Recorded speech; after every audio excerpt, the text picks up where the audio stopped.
Meu povo, muito boa noite. Já encaminhando-se para a madrugada aí, meia-noite e quatro. Falar um pouco sobre o principal jogo hoje do dia, na minha visão, que é Flamengo Internacional, o primeiro principal jogo que aconteceu aqui no dia. Esse aqui é o Koda, tá? Ele tá participando do vídeo hoje. Ele é o cachorro aqui em casa. Então, até o Naruto também, o Naruto tá aqui embaixo aqui da mesa. Mas falando de futebol aqui hoje, Flamengo e Inter para mim são dois times. Antes de começar o campeonato, eu já tinha isso em mente. Flamengo e Inter são dois times que vão brigar pelo campeonato ali das partes de cima do campeonato. E se enfrentaram, aprove que eles se enfrentassem na primeira rodada, assim como o Palmeiras e o Botafogo vão se enfrentar amanhã. Mas o papo aqui agora é Flamengo e Internacional. É, Vamos dar uma passadinha rápida aqui nas escalações. Flamengo com Rossi, Wesley, Léo Ortiz, Léo Pereira e Alexandro. Eric Pulgar, Nico de la Cruz, Luiz Araújo, Bruno Henrique, Michael e Juninho. Esse foi o time que começou o jogo pelo lado do Flamengo. No Inter começaram Rocher, Aguirre, Vitão, Juninho e Bernabé. Fernando, Bruno Henrique, Vitinho, Alan Patrick, Wesley e Rafael Borré.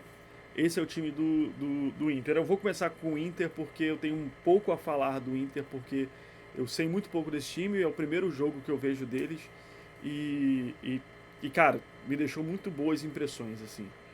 Tanto o trabalho do Roger Machado, que parece ter uma continuidade clara, e parece muito que ele sabe o que ele precisa fazer para que esse time renda. Em alguns momentos em que o Inter parecia entrar em vales ali dentro do jogo, e que o Flamengo começava a se impor, começava a trazer mais do jogo para si, o Roger Machado foi muito eficiente em conter o que o Flamengo estava fazendo. Destaques positivos aqui da atuação do Inter, eu não posso deixar de falar nem do Bernabé e nem do Bruno Henrique. Foram muito bons naquilo que precisavam fazer. O Bernabé contendo ali muitas vezes as saídas do Wesley ali, teve muito contato do Wesley do Inter com o Wesley do Flamengo. E o Bernabé também trabalhando ali para conter os avanços do Wesley. Em determinados momentos o Bernabé não conseguiu fazer essas barragens ali do Wesley, digamos assim, principalmente quando ele dobrava ali com o Luiz Araújo ou com o Bruno Henrique. Quando conseguia fazer essas jogadas, ou quando o Eric Pulgar achava algum passe ali que ele tirava da cartola, ficava meio complicado para o Bernabé, mas em determinado momento do jogo, ali na metade do primeiro tempo para o final, o lateral do Inter consertou isso e foi muito bem, conseguiu levar isso grande parte do jogo. E aí eu acho que essa é a nota positiva do time do Inter, a principal nota positiva. O Bruno Henrique entra muito nessa questão, o Bruno Henrique do Internacional, ele entra muito nessa conta por ele ter sido autor do gol. E o gol a gente vai falar aqui já já.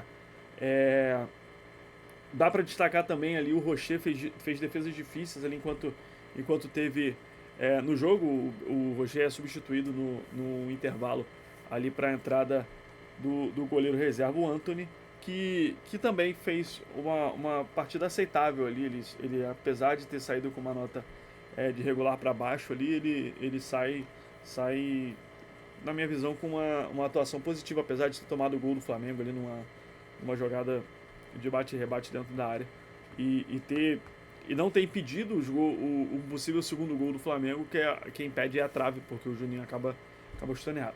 Mas falar do gol do Inter, o gol sai de uma jogada, de uma trama em que o Inter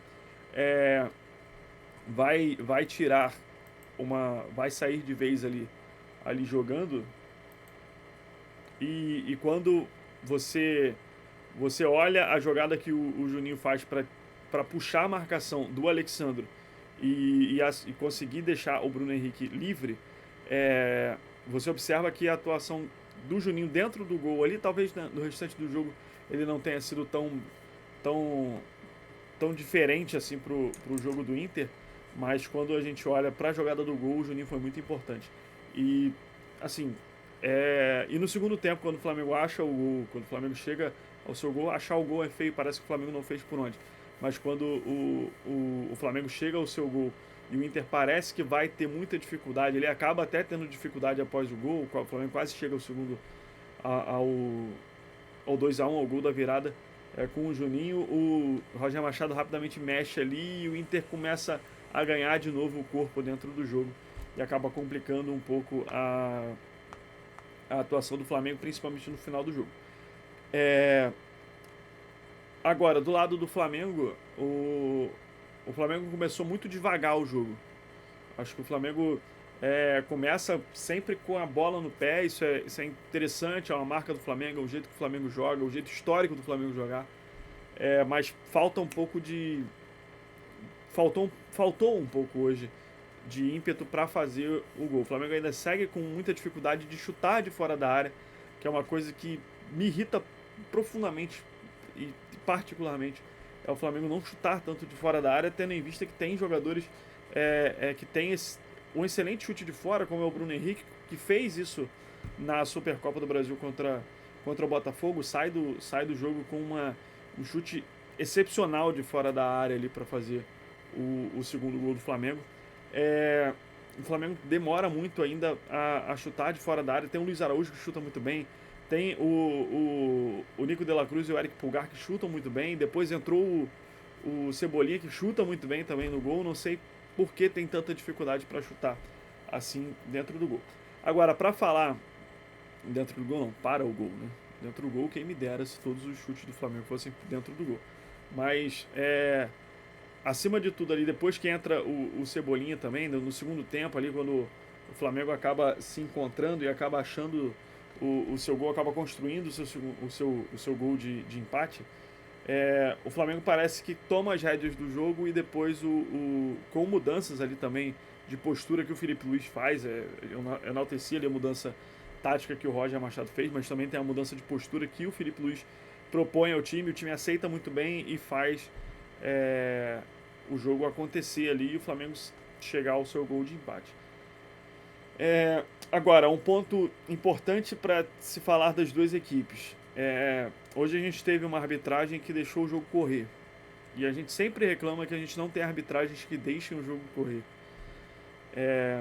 O Flamengo e o Inter caíram no erro de não entender aquilo que o juiz estava propondo no seu critério dentro do jogo. Parecia que estavam ainda jogando os seus campeonatos estaduais, em que a ordem basicamente de todas as federações estaduais é que o jogo pare. Parece que a gente tem federações estaduais que instruem seus árbitros a picotarem o jogo cada vez mais. E não foi o caso do jogo de hoje, tá? Eu vou colocar o nome do árbitro aí na tela ou na descrição do vídeo, não sei. O que me dá menos trabalho, vou ser bem sincero, já tá muito tarde para eu pensar em editar esse vídeo minimamente acima do que eu gosto de editar um vídeo, né? Você vê que pelo comportamento dos cachorros aqui, eles estão procurando algum canto para dormir e eu tô falando, tô atrapalhando eles. Mas falando da dificuldade dos jogadores, que os jogadores têm em entender o critério da arbitragem. Por vezes ali, já na metade pro final do primeiro tempo, já no segundo tempo, dava para ver a dificuldade deles entenderem que o juiz não ia marcar qualquer contato. E tentando simular faltas, e tentando mudar decisões do árbitro através da pressão do se jogar no chão, de sentir mais dor do que realmente estava sentindo. O jogo, por isso, teve divididas muito duras. E essas duas equipes precisam entender que para as competições sul-americanas elas precisam saber que os árbitros deixam o jogo correr. E se na primeira rodada do Brasileiro isso já foi uma dificuldade, é algo que os dois técnicos precisam trabalhar de forma urgente. Tá? Então, o critério dessas arbitragens de Campeonato Brasileiro, talvez não agora, mas talvez ao longo do campeonato, seja talvez ela dá uma soltada um pouco maior naquilo que as duas equipes estão fazendo, né? Mas quando a gente estão fazendo dentro de campo, né? De acabar marcando mais faltas. Mas quando a gente olha aí para jogos como o de hoje, a gente percebe que se as duas equipes não trabalharem internamente o entendimento da arbitragem, os dois times vão sofrer bastante com esse tipo de jogo. Calhou de ser um jogo já muito pesado na primeira rodada. É legal para a TV, é legal para o campeonato já ter um jogo pesado para essas duas equipes na primeira rodada? É.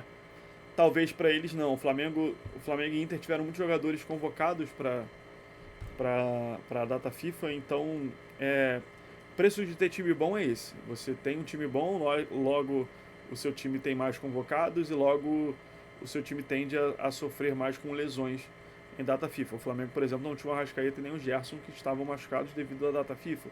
Talvez. Mas acabaram tendo os seus diagnósticos de lesão durante a data FIFA. Então, para o torcedor médio, a data FIFA está lesionando o jogador do meu time.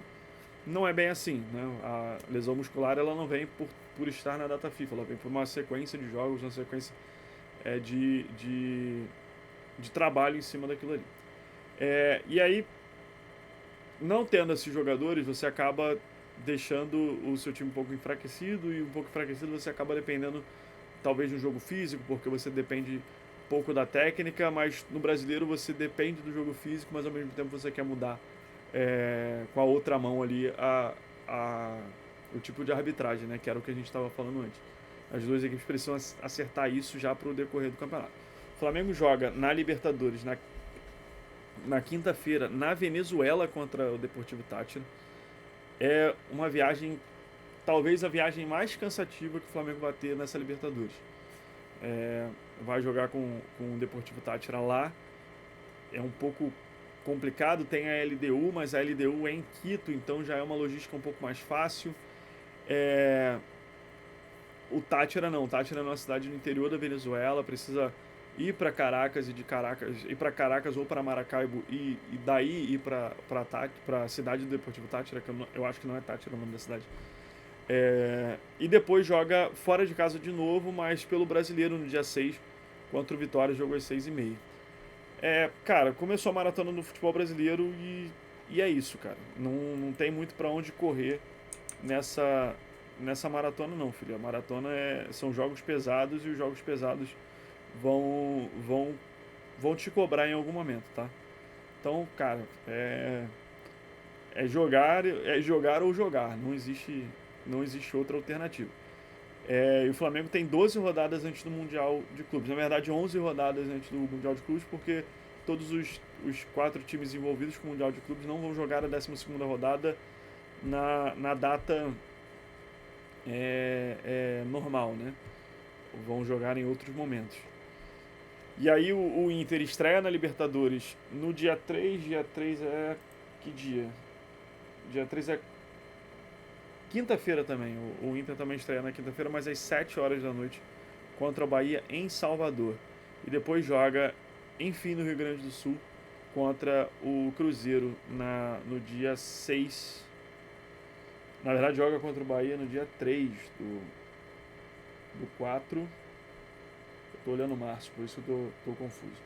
No dia 3 do 4, na quinta-feira, contra o Bahia, e depois joga no dia 6, no domingo, às 6h30, contra o Cruzeiro no Beira-Rio, tá?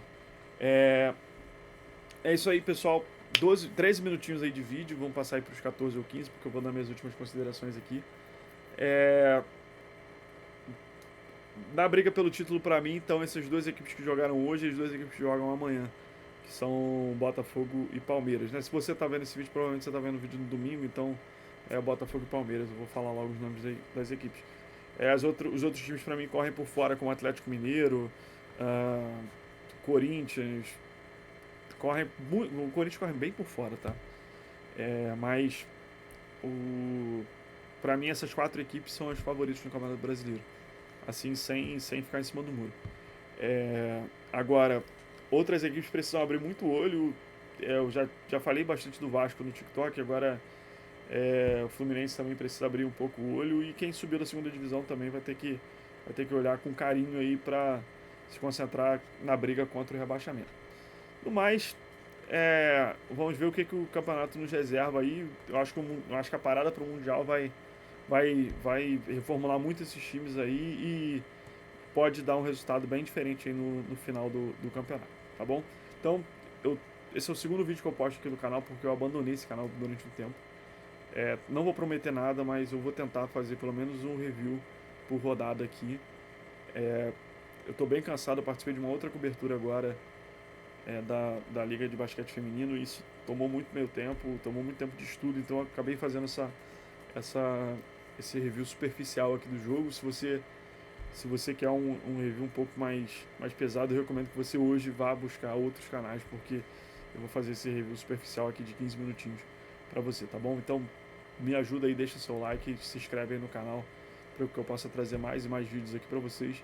E aí, quanto mais vídeos eu trouxer para cá, mais inscritos e a roda começa a girar, beleza? Então, conto com a sua ajuda aí. Um abraço e até a próxima. Tchau, tchau.